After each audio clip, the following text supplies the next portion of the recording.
The barracks had been alive with laughter since dawn, not because the soldiers had anything joyful to celebrate but because a single figure had walked into the training grounds wearing gear so outdated, so patched together, that even the greenest recruit could not resist sneering. Her armor looked as though it had been scavenged from a battlefield centuries old, dented plates mismatched in color and style, leather straps frayed and on the verge of snapping, a helmet that seemed 2 sizes too large, and a sword so dull it could barely cut through bread let alone an enemy's hide. She carried herself with quiet dignity, but every step she took was met with mocking whistles and derisive remarks. "Hey, did the museum lose one of its exhibits?" shouted a soldier from the corner, sparking a wave of roaring laughter. Another added, "Careful lads, she might blind you with all that rust." Even the instructors did little to hide their smirks, thinking her presence a mistake, some foolish clerk assigning her here without realizing she would last less than a week. She ignored it all, her eyes steady, her back unbent beneath the ridicule, and though her hands clutched the battered hilt of her sword, she did not rise to the bait. Mockery had been a companion for longer than any of them could imagine, and she wore it like another piece of her armor, useless to those who threw it, weightless to the one who bore it. As the day wore on, drills were announced, and the recruits were lined up in pairs to spar under the blistering sun. She was matched against a broad-shouldered youth who grinned maliciously, relishing the chance to humiliate her in front of the others. He swung his gleaming blade with reckless confidence, expecting her to stumble or fall back. Instead, she shifted her weight with quiet precision, stepping aside with a grace that belied the clumsy appearance of her gear. His sword met only air, and before he could recover, the flat of her battered blade tapped against his ribs with such speed and accuracy that the laughter around them faltered for a heartbeat.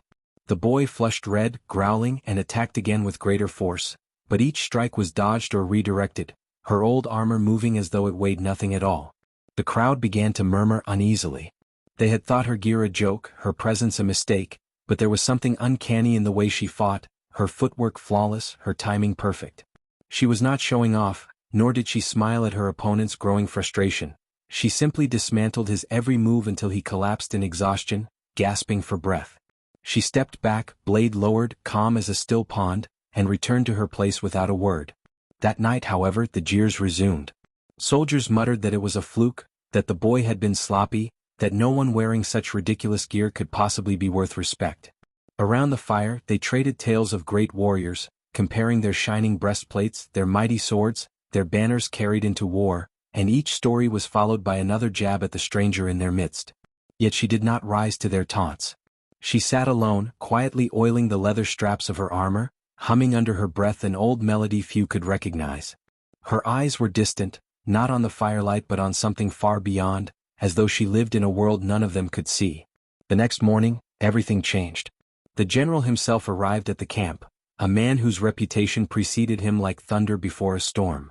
Hardened by decades of battle, scarred and silent, he carried authority that could silence even the most insolent recruit. When he stepped into the yard, all chatter ceased, all laughter died. He surveyed the assembled troops with a gaze that could pierce steel, and then his eyes fell upon her. The general stopped mid-step. His hand, which had been adjusting the clasp of his cloak, froze in place. The silence stretched longer, heavier, until every soldier felt the weight of it pressing on their chests. None could fathom why the general, a man who never wasted a glance on the unworthy, was staring at the ragged figure in rusted gear. She stood as she always did, straight-backed, calm, her battered sword at her side. The general's lips parted, but no words came. His eyes softened, and for the first time, the soldiers saw something in him they had never thought possible: reverence. He lowered his head, just slightly, a gesture no one in the yard had ever seen him give to another. The recruits looked around in confusion, wondering if they had misinterpreted the moment. But no, there it was, clear and undeniable. The most feared commander in the land, the man whose voice had ordered legions and toppled kingdoms, stood in silence before her as though in the presence of something greater than himself. A ripple of disbelief swept through the ranks. Whispers turned to stunned murmurs. Who was she? What had they missed? How could a figure mocked as a relic command the silent respect of the general himself? The general finally spoke, his voice low but carrying the weight of truth. "Do you children even know whose presence you mock?" he asked, and the yard grew deathly still. He turned his gaze upon them, hard as steel. "This woman's name should never have left your lips in jest. She is the one who held the line at Black Hollow when all others fled. She is the blade that carved a path through the siege of Karath. She is the reason any of you even stand here today, alive and unbroken." His words struck like thunder, erasing every laugh, every smirk, every whisper of derision that had echoed through the camp. Eyes widened, jaws dropped, and the weight of their ignorance crushed the recruits into silence. She remained still, her face calm, as though the general's revelation meant nothing to her, as though she had long accepted that the world would never remember her until forced to. The soldiers could not comprehend how blind they had been, how their eyes had failed to recognize the greatness hidden beneath worn straps and rusted plates. Shame settled heavily upon them, for their laughter now echoed in their memories like a cruel chorus, each jest sharpened into a blade of guilt. The woman, however, remained unchanged, her expression calm, her posture unyielding, as though she had heard such words of revelation before and dismissed them just as easily. She did not bask in the stunned silence, nor did she seek vindication from the faces that had once sneered at her. Instead, she merely adjusted the buckle of her old armor and stepped aside, content to let the general's words stand without her own. Yet the general did not step away, nor did he look upon the recruits as though the matter were finished. His eyes remained fixed on her, and when he spoke again, his tone carried not command but respect. "I thought you had vanished," he said quietly, as if addressing her alone though every ear strained to hear. "I thought the world had lost you." She raised her gaze to him, unflinching, and the camp held its breath. "The world loses nothing when it forgets," she replied evenly, her voice soft but clear. "It only learns to stand on its own." The general's jaw tightened, his eyes shadowed with memories the others could not fathom. He nodded once, deeply, before turning back to the troops. "Remember her face. Remember her name. If you ever wish to be soldiers and not fools, you will. Understand that strength is not measured by shine or steel but by the will to carry a burden no one else dares touch." His words cut deep, and the recruits lowered their heads in shame. From that moment, no one dared mock her again, yet curiosity gnawed at them, for stories told in the general's grave tone carried weight, and legends rarely walked so close to their lives. Whispers spread like fire in the dark, soldiers exchanging fragments of rumor, battles she had fought, enemies she had faced, sacrifices she had made. None of them had lived those days, for they were too young, but even the instructors who had once smiled at her expense now avoided her gaze, as though unworthy of standing in her shadow. Days passed, and the camp settled into rhythm once more, though the air carried a new tension, for every eye seemed drawn to her, waiting for the moment she would reveal more of herself. She did not indulge them. She trained in silence, her movements precise, her patience endless, never boasting, never faltering. Those who sparred with her learned quickly that their polished weapons meant little against her mastery. She dismantled their attacks not with brute force but with an economy of motion so flawless it was almost terrifying. She moved as one who had fought not for victory but for survival, one who had stood at the edge of despair and endured. Still, she spoke little, and when she did, it was not of herself but of the mistakes they made, the discipline they lacked, the dangers they did not yet understand. Slowly, grudgingly, respect replaced curiosity, until admiration began to take root. One evening, as the sun dipped below the horizon and the sky bled crimson over the training grounds, a bold recruit approached her while she sat alone, mending a strap of her armor. He swallowed nervously, but his voice trembled with earnestness. "Why do you still wear it?" he asked, gesturing at the battered plates, the dented helmet beside her. "You could have the finest gear. The general himself would see you armed with steel forged by masters. Why keep that?" His question echoed the thought that had burned in all their minds, and silence spread across the yard as others leaned in to hear her answer. She looked up slowly, her eyes deep with a sorrow they could not name. For a long moment she said nothing, her fingers brushing across the scarred surface of her chest plate as though it were a relic, a memory she could not put into words. Finally she spoke, her tone heavy yet steady. "Because this armor is not mine alone. Every mark upon it, every dent, every tear in the leather belongs to those who are no longer here. To cast it aside would be to cast them aside. And I will not forget." The recruits felt the weight of her words sink into their bones. The laughter that once accompanied the sight of her gear now seemed monstrous, obscene in its cruelty. For the first time, they understood that her armor was not a joke but a memorial, each scar a name, each dent a story written in steel and blood. The bold recruit lowered his gaze, ashamed, and whispered an apology that barely carried through the quiet. She only nodded, returning to her work. The conversation closed. Yet the truth of her answer spread swiftly, and by nightfall, no one looked upon her without reverence.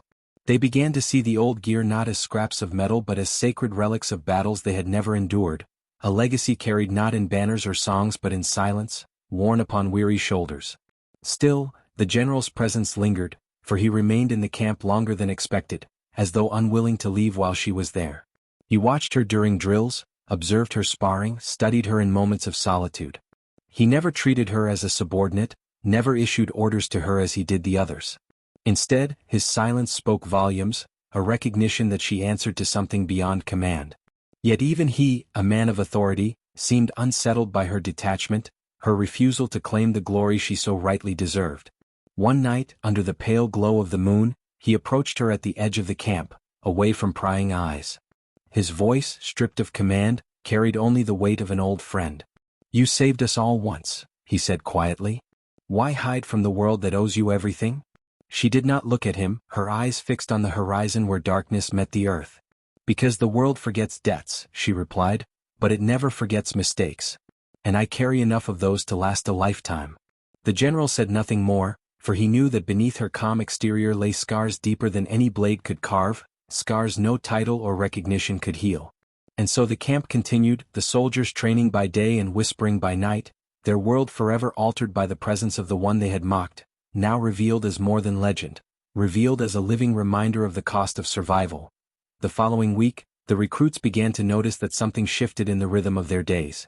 The instructors, once dismissive of the woman, now watched her closely, not with mockery but with a mixture of caution and deference. Her presence had become a quiet anchor in the camp, a constant reminder of what true discipline looked like. When drills grew harsh and exhaustion dragged at their limbs, their eyes found her moving with tireless precision, her battered armor clinking softly with each motion, and they forced themselves to endure, shamed into perseverance by her silent example. Even the boldest among them no longer dared to jest. Instead, they sought her guidance in subtle ways, asking questions during breaks, lingering near her in hopes of learning something from her composure. She never offered more than what was asked, never lectured or boasted, but each word she spoke carried weight, carved with the authority of lived truth. One afternoon, during a sparring session, a recruit stumbled badly, nearly striking his own comrade in his panic. The instructors barked at him, ridiculing his clumsiness, and he flushed crimson with humiliation. Before the echoes of laughter could die, she stepped forward. Without a word, she took the recruit's place, lifted her dull blade and faced the opponent. The spar began, but what unfolded was not a match of violence but of lesson. Every time her opponent struck, she turned the blade just enough for the recruit to see what should have been done, pausing deliberately, guiding the moment without halting it. Her movements were sharp but never cruel, each correction offered in the language of steel and timing. By the end, the recruit understood, his embarrassment replaced by gratitude. The others, watching closely, realized that she taught in silence better than their instructors taught with endless shouting. It became clear to them that she had not only fought in wars but had once trained others to survive them. Yet for all her patience in those moments, her nights told another story. When the camp slept, when fires burned low and the stars stretched cold above, she would walk beyond the edges of the barracks, disappearing into the darkness with only her old sword at her side. Those who followed out of curiosity soon returned unsettled, for they found her moving in the shadows, fighting unseen foes with relentless ferocity. Her strikes were not sparring blows but killing ones, her body moving with the desperate rhythm of someone reliving battles that had never left her. Sometimes she collapsed to her knees, hands pressed against the earth, her breath ragged as though crushed by invisible weight. She never wept where others could see, but the silence of her solitude carried grief so profound that even the boldest recruit dared not intrude again. Rumors spread through the camp that she was haunted by ghosts, not of enemies but of comrades, those whose lives had been etched into the dents of her armor. None dared question her, but all began to sense that her silence was not merely discipline, it was survival. The general too noticed. He had lingered long enough to see what others overlooked, and in her midnight rituals, he recognized a truth he had always suspected. She did not train in secret to hone her skills needed no sharpening. She fought shadows because shadows were all that remained of her war. Yet though he saw her burden, he did not confront her directly. Instead, he began shaping the camp around her presence, pushing the recruits harder, demanding more discipline, insisting on standards that mirrored her silent example. The soldiers grumbled under the weight of his commands but quickly realized the truth. When they faltered, she endured, and to fail beside her was to admit weakness greater than fatigue. Slowly, grudgingly, they began to rise toward her standard, and the camp transformed. Where once there had been noise and bravado, now there was focus and resolve. But the past is not so easily buried, and one fateful evening, the camp was shaken by unexpected news. A messenger arrived, breathless and dust-covered, bearing word of raiders massing along the border. The instructors dismissed it at first, certain the general would handle it with seasoned units rather than half-trained recruits. Yet when the general gathered them in the yard, his eyes were grave. "You will march," he declared. The recruits stiffened in shock, their training meant to prepare them, not throw them into fire so soon. Murmurs rose, fear prickling in their voices, until his gaze silenced them. "The enemy does not wait for you to be ready. You will fight because the world does not care for excuses." His words fell heavy, but before despair could root itself, the woman stepped forward. She said nothing, did nothing more than place her dented helmet upon her head and lift her battered blade. The message was clear. She would march, and if she marched, none dared falter. The journey to the border was long and grueling, and though the recruits tried to mask their fear, it clung to them like sweat in the heat. Yet whenever they glanced toward her, they found her steady, her pace unbroken, her silence unwavering. She carried no banner, no shining weapon, yet she became their unspoken standard, the measure by which they judged their own strength. When they reached the outskirts of the threatened village, smoke already rose against the sky, and the cries of the helpless carried on the wind. Panic threatened to unravel them, but then she stepped forward, her presence grounding them like stone beneath their feet. She turned her head slightly, her voice finally breaking the silence she had kept for days. "Stand," she said simply. "Not for yourselves. For them." The recruits straightened, their fear tempered by her words, and when the general gave the order to advance, they did so not as boys trembling at their first battle but as soldiers determined to follow the path carved by the woman they once mocked. And thus, as the clash of steel and the roar of flames began, the recruits realized that this was no mere test of skill but the crucible that would decide who they truly were. At the center of it all stood the woman in battered armor, her blade raised, not for glory, not for vengeance, but for the weight of every name her gear bore, and the recruits understood at last that they were not fighting beside a legend of the past but with a warrior who still carried the fire of the present. The raiders came with savage cries, their weapons gleaming in the firelight, their numbers greater than the recruits had imagined. Fear struck first, a wave of dread that threatened to crush their courage before blades even crossed. Yet at the front, she stood unflinching, her battered armor catching the glow of the burning village, her dull sword lifted with calm certainty. When the enemy surged forward, she moved like water flowing around stone, her blade finding throats and wrists with unerring precision. The recruits, stunned by her ferocity, felt their fear burn away in the furnace of her example. They tightened their ranks, shouting hoarse cries to match the enemy, and the clash became a storm of steel and screams. For many it was their first taste of blood, their first true strike against another's flesh, but each time hesitation threatened, her presence cut through the chaos. She fought not with wild rage but with relentless purpose, each movement efficient, each strike the end of an enemy's life, and slowly the recruits began to mirror her rhythm, their fear transforming into grim determination. The general, watching from the ridge where he directed formations, saw the tide shift in ways he had not dared hope. He had sent them expecting heavy losses, preparing himself for the weight of letters that would follow, but what he witnessed instead was a spark kindled into flame. Where recruits should have broken they held. Where panic should have scattered them they rallied. And at the heart of it all was the woman no one had wanted to claim, the warrior whose gear they had mocked. He saw her cutting through the raiders like a phantom of war, her old armor clanging as if singing the dirge of the fallen, her sword a blur of inevitability. Around her the recruits fought harder, sharper, refusing to falter while she endured. It was not command that held them together but faith, raw and unshakable, born in the fire of battle. The village itself became a battlefield of narrow streets and burning homes, each corner a trap where raiders lay in wait. The recruits stumbled at first, clumsy in the tight alleys, but she guided them without words, her hand raised to signal a halt, a tilt of her head warning of ambush. They followed her instincts blindly, and every time they obeyed, lives were spared. She seemed to sense danger before it appeared, striking before the enemy had fully revealed themselves, her blade piercing shadows, her movements too precise to be chance. Some began to whisper between breaths that she had fought these battles before, that she knew every trap because she had seen them all in another life. In truth, she had, every village burned into memory, every scream of the helpless etched into her soul. She fought with the rage of someone who had once been too late, who now refused to allow history to repeat. By night's deepest hour, the battle reached its peak. Raiders, realizing their momentum faltered, poured forth in greater waves, desperate to crush the line before dawn. The recruits, weary and blood-soaked, wavered on the brink of collapse. Then, amid the roar of the enemy, her voice cut through the chaos for the second time since their march began. "Hold," she commanded, her tone carrying a weight that shook them to their core. It was not shouted, not screamed, but delivered with such conviction that it rang louder than any battle cry. And they held. They locked shields, braced their bodies, and when the raiders smashed against them, they did not break. The woman surged forward, her sword raised high, and with a strike that split through armor and bone, she carved a path straight into the heart of the enemy. The recruits followed, their courage renewed, their cries rising to the heavens. Together they drove the raiders back step by bloody step until the tide shifted, the attackers faltering under the relentless will of those they had thought weak. When dawn broke, the village smoldered but stood. The raiders lay scattered across the fields, their dead far outnumbering the fallen recruits. For the first time, the young soldiers looked upon themselves not as trainees but as warriors forged in blood and fire. Yet none claimed victory for themselves. Their eyes sought only her, the woman who still stood at the center of the carnage, her armor dented anew, her blade dark with blood. She lowered her weapon slowly, her breath even, her gaze sweeping across the survivors.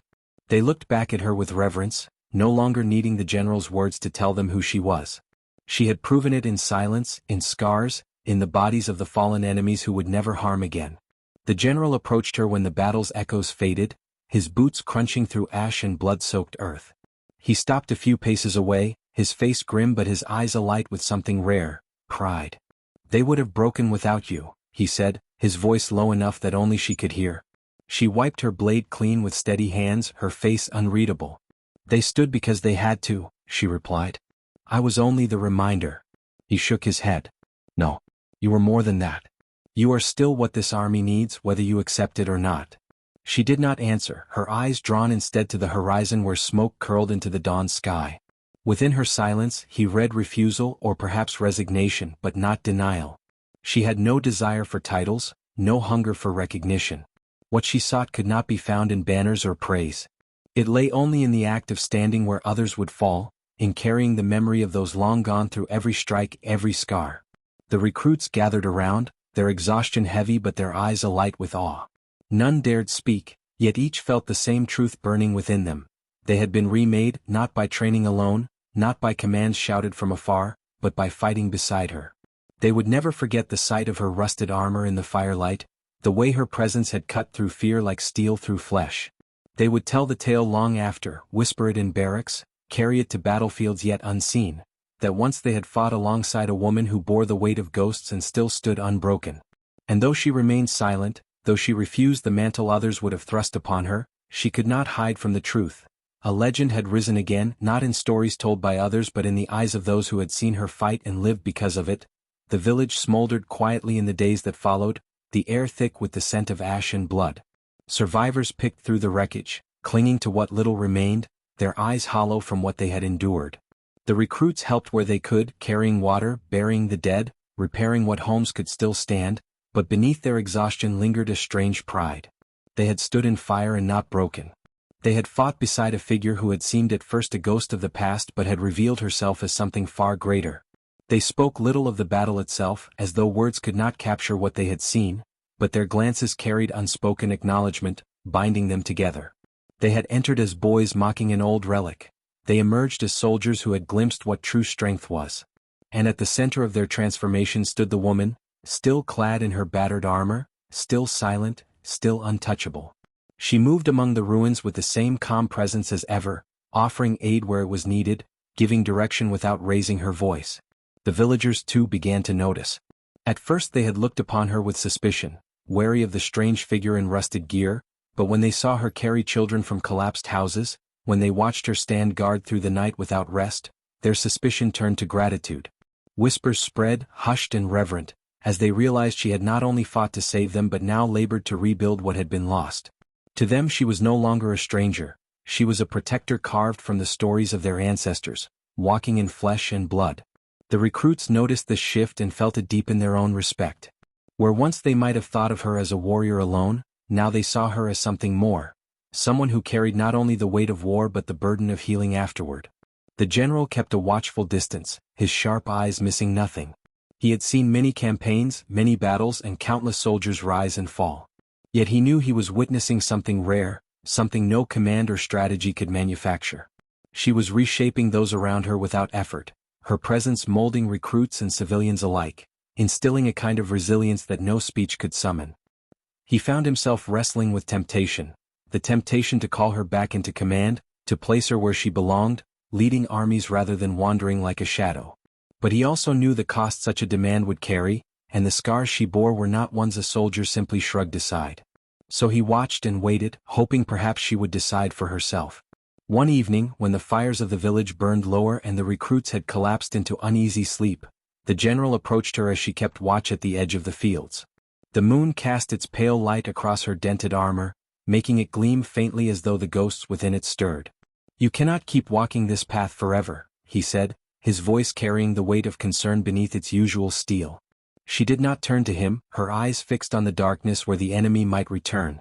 "And yet it is the only path I know," she answered. "Every step forward is a promise to the dead that I have not forgotten them." He exhaled, a rare sigh from a man who never showed weakness. "You mistake survival for penance. The world needs you alive, not buried beneath memory." At that she finally glanced toward him, her gaze sharp. "The world has what it needs. It has you. It has them. It does not need me." Her tone carried no bitterness, only a quiet certainty that cut deeper than anger. But the general refused to let it rest. "You are wrong," he said firmly. "You are what gives them something to reach for. They will follow me because they must, but they follow you because they believe. That cannot be dismissed." She said nothing, but her silence was not agreement. It was the silence of someone who had long ago given up arguing with destiny. She turned her eyes back to the horizon, signaling the conversation's end, and the general, though frustrated, respected her choice. He left her as he found her, standing guard as though she had sworn herself to a duty no one else could see. Among the recruits, curiosity about her past grew unbearable. They whispered theories in the dark, piecing together fragments of the general's words, trying to connect her name to legends they had half heard from older veterans. One brave soul asked her directly one morning, blurting out the question before he could lose his nerve. "At Black Hollow, what did you do?" The yard fell. Silent, every ear straining for her answer. She paused only briefly before replying, her tone measured. "I stood where I was needed. That is all. Nothing more, nothing less." Yet her eyes betrayed something deeper, a shadow of memories so heavy that no words could carry them. The recruits wanted to press her, but the weight in her voice silenced further questions.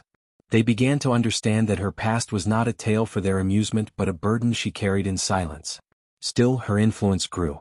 The recruits trained harder, their discipline sharpened not by fear of punishment but by the desire to be worthy of her presence.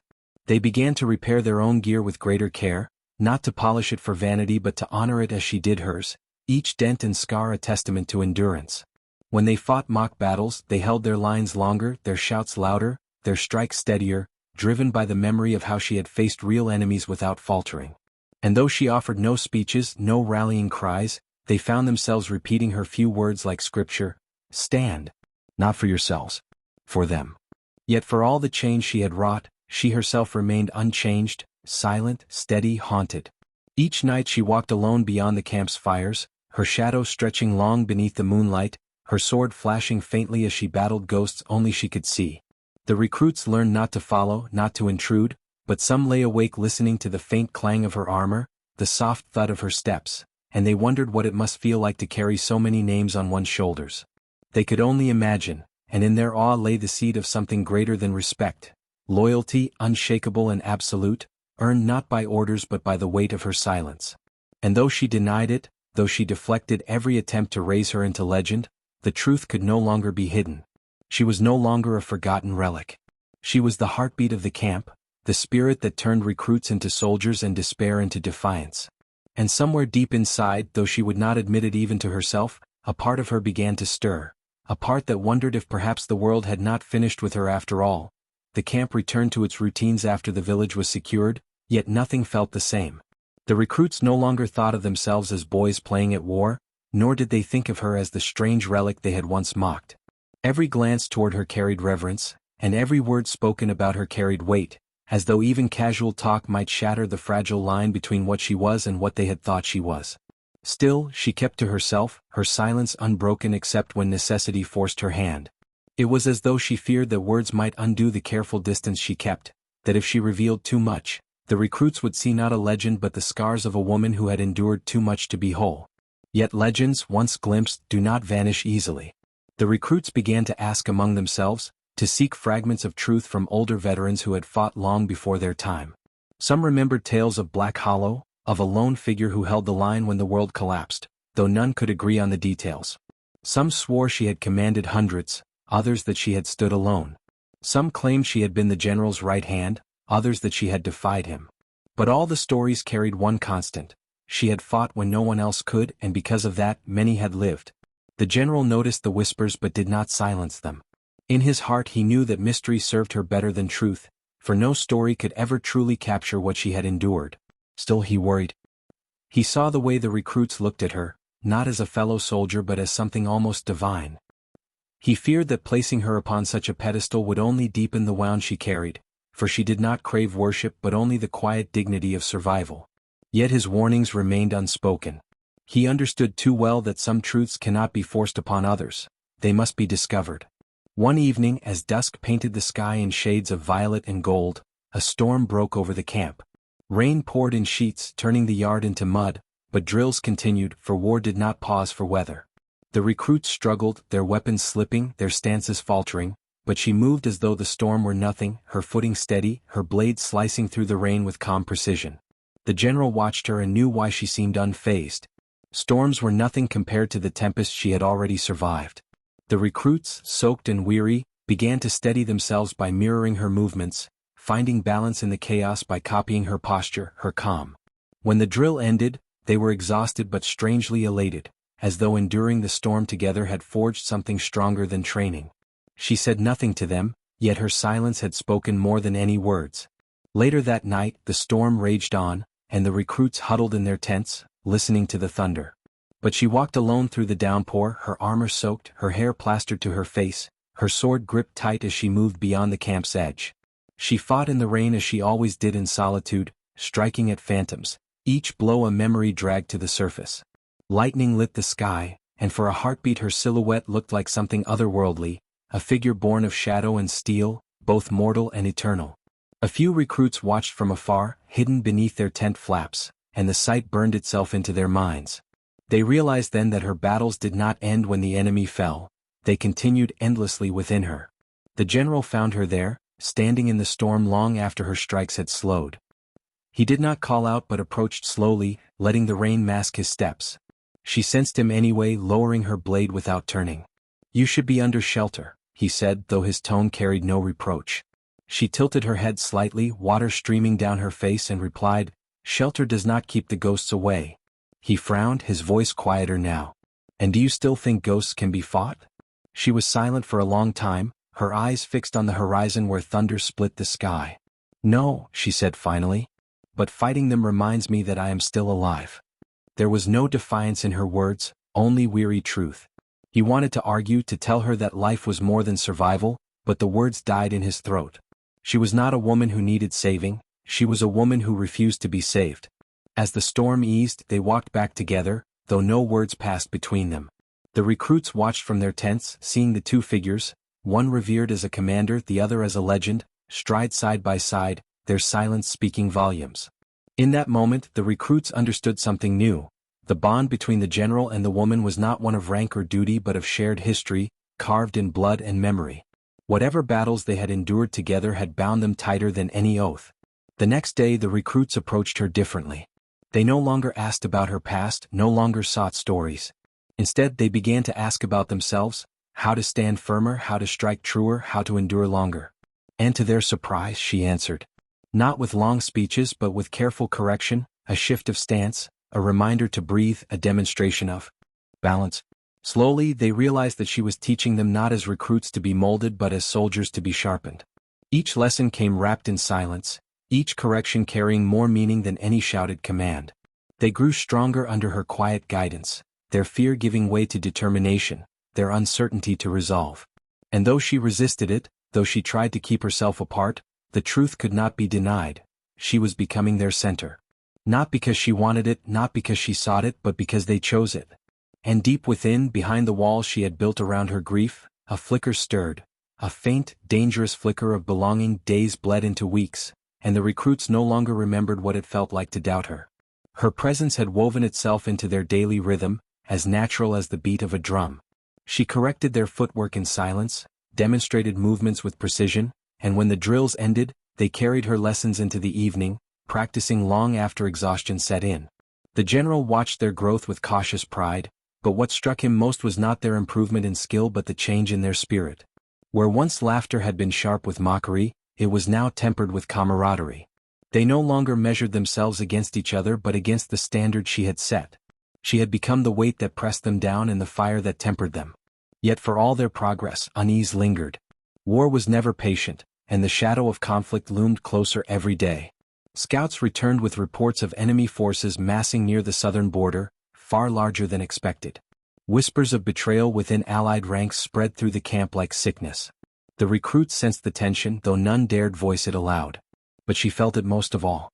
Her silence deepened, her nights spent longer on the training yard, her blade cutting through air long after others had collapsed into sleep. It was during one of those nights that the first confrontation came. A veteran soldier, older and hardened, returned to camp after months at the front. He was a man scarred by fire and steel, one who had fought before most of the recruits were born. When he saw her among them, clad in the same old armor they had once mocked, his face twisted with recognition. He strode into the yard, his voice cutting through the night like a whip. "You," he said, pointing his scarred hand toward her. "I thought you were dead." The recruits froze where they stood, eyes darting between him and her. She said nothing, her blade lowering slightly but not sheathed. The veteran laughed, though it was a sound filled with bitterness. So the stories were true. The ghost of Black Hollow lives. Do these children know what you are? The recruits stirred, confusion etched on their faces. They had heard fragments of tales, but none had carried the edge of accusation that now dripped from the veteran's voice. The general appeared before the silence could stretch too far, his presence commanding enough to halt even the veteran's scorn. "That is enough," he said, his tone low but iron. But the veteran pressed on, anger thick in his words. "They deserve to know what kind of shadow they follow. She was not a savior at Black Hollow, she was the butcher who left comrades behind to burn. Tell them, General, tell them what she did." The recruits looked at him in shock, then back at her. She stood unmoving, her expression unreadable, though her grip on the blade tightened. The general's jaw clenched, and for a long moment he said nothing. The storm that had been brewing for weeks now crackled in the air around them, unspoken but undeniable. At last he spoke, his words cutting through the tension. "She did what none of us could. She stood when we fell. If she had not, none of us would be here. You call her butcher because you survived to speak, but you forget why you lived at all." The veteran's face twisted, torn between fury and memory, and finally he spat into the mud before turning away. The recruits, shaken, turned back to her, searching for truth in her silence. But she offered none, only walking past them into the darkness, her figure swallowed by night. The camp could not rest after that. Whispers rose again, sharper than before. Some recruits clung to the general's defense, but others could not shake the veteran's accusation. Doubt had returned, not with laughter but with unease. And she, who had endured worse than whispers, felt the old weight settle heavier on her shoulders. Alone in her tent, she sat with her armor laid before her, running her fingers over the worn plates as though they were scars made metal. She remembered Black Hollow, the smoke, the fire, the screams swallowed by collapsing walls. She remembered the moment she chose to stand alone, to hold the enemy back while others fled. And she remembered the faces of those who never escaped, the comrades who had looked to her in their final moments before flame consumed them. The veteran's accusation was not wrong, but neither was the general's defense. She was both savior and butcher, hero and failure, and the truth of it could never be untangled. At dawn she returned to the training yard. The recruits were already gathered, their eyes heavy with questions they did not dare ask. She stood before them, silent as ever, then raised her blade. "Again," she said, her voice carrying for the first time in days. They obeyed, though unease lingered in their movements.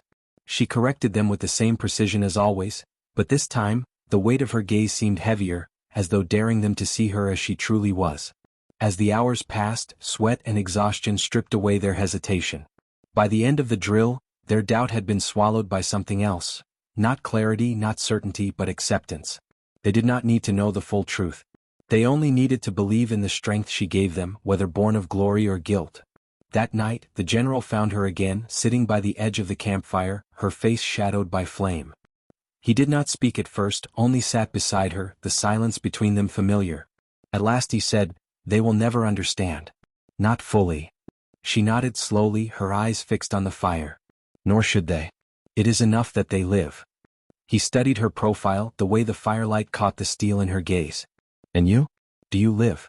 She did not answer at once, her silence stretching long.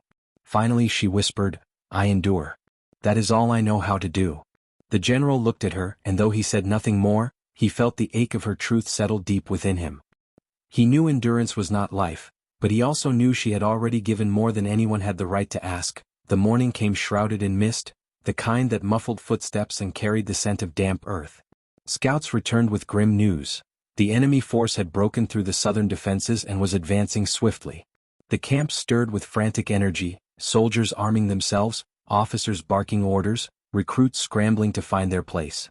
Amid the chaos, she moved with the same calm as always, fastening the straps of her battered armor, sliding her blade into its sheath. The recruits watched her with wide eyes, some with fear, others with reverence, but none with mockery. Whatever doubts lingered had been burned away by